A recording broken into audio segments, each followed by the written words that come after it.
Olá, meu nome é Pablo Vilaça, sou crítico de cinema e diretor do site Cinema em Cena. Eu vou falar um pouquinho hoje sobre o Aquaman, que é o filme novo da Warner / DC, que se passa no universo dos heróis que a DC está estabelecendo no cinema.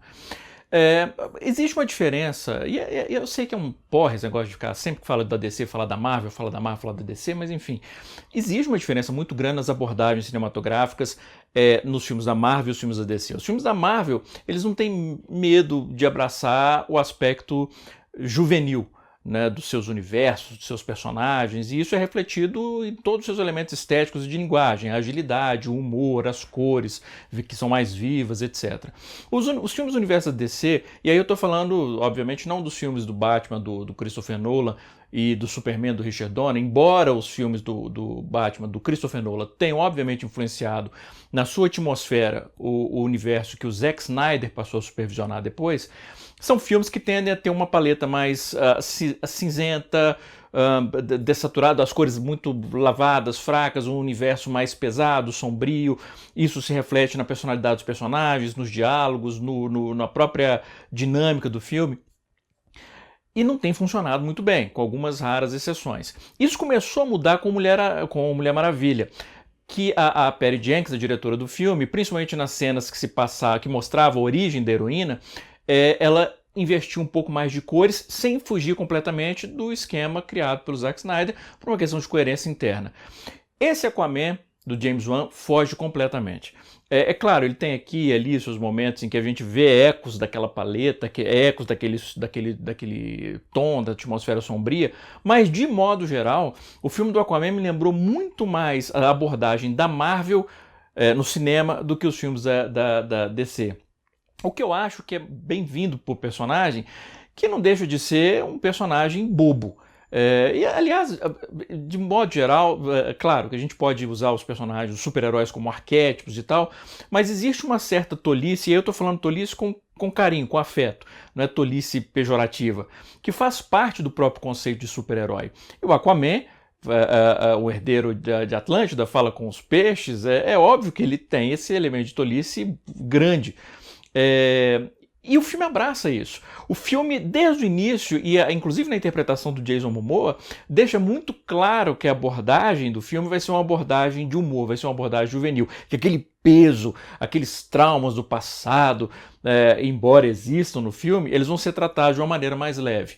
Como eu falei, o Jason Momoa, e eu já fui crítico em relação à atuação de Jason Momoa algumas vezes, não que ele tenha mudado muitas coisas, seus trejeitos como ator, de olhar para baixo para cima, de baixo para cima, a voz e tal, mas ele se mostra bem mais leve, bem mais carismático em Aquaman do que ele se mostrou no resto da carreira.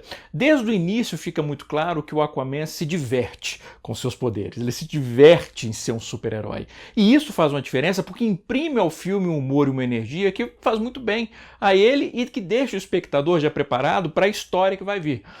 De um ponto de vista de história, é claro, existe a questão da origem do personagem que é contada, traumas do passado em relação aos pais, parece que todo super-herói tem que ter um trauma, mas não é algo que domine o personagem, ele não é definido só por aquilo.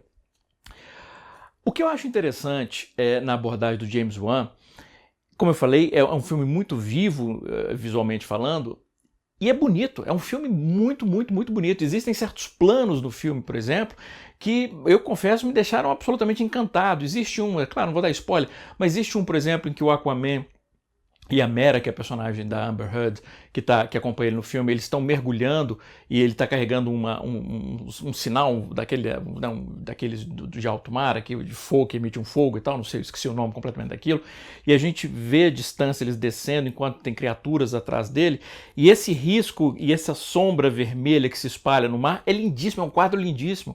O próprio conceito da cidade submersa, dos reinos submersos, diferentes em cada um dos reinos, com cada um dos seus povos diferentes. O conceito que eu acho muito interessante, que eu entendo que é óbvio, mas ao mesmo tempo é bem realizado, em que, por exemplo, as naves, elas remetem ao formato de criaturas marinhas. Então tem uma nave que vai lembrar uma tartaruga, vai ter uma nave que ela vai lembrar uma baleia, e isso é muito interessante. As naves, elas são sinuosas, elas não aparecem como objetos metálicos sólidos, elas se movem com uma graça, com uma leveza que remete a algo orgânico, que são os animais marinhos, o que é muito interessante, porque um dos subtemas do filme, perdão, um dos subtextos do filme, um dos temas do filme, é a diferença da maneira como nós humanos tratamos e lidamos com a natureza e aquelas criaturas lidam. Elas vivem muito mais em harmonia com a natureza que a cercam do que nós. Então, por exemplo, o reino, ao mesmo tempo que você vê até alta tecnologia e tal, você vê animais marinhos nadando livremente pela cidade.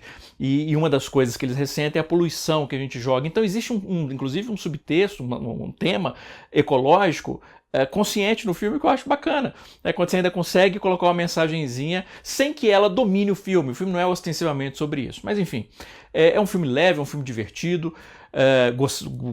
Eu que não gostava do personagem, eu confesso que quando eu era criança e vi o desenho da Liga da Justiça, sempre que tinha um Aquaman eu falava, oh, puta que pariu, agora tem que aguentar esse Aquaman, tem que ter uma historinha com o Aquaman, eu achava um porre. Adorei o personagem, adorei o filme, é um dos melhores da safra recente da DC e eu curti pra caramba, inclusive o Jason Momoa. É isso, um grande abraço, bons filmes.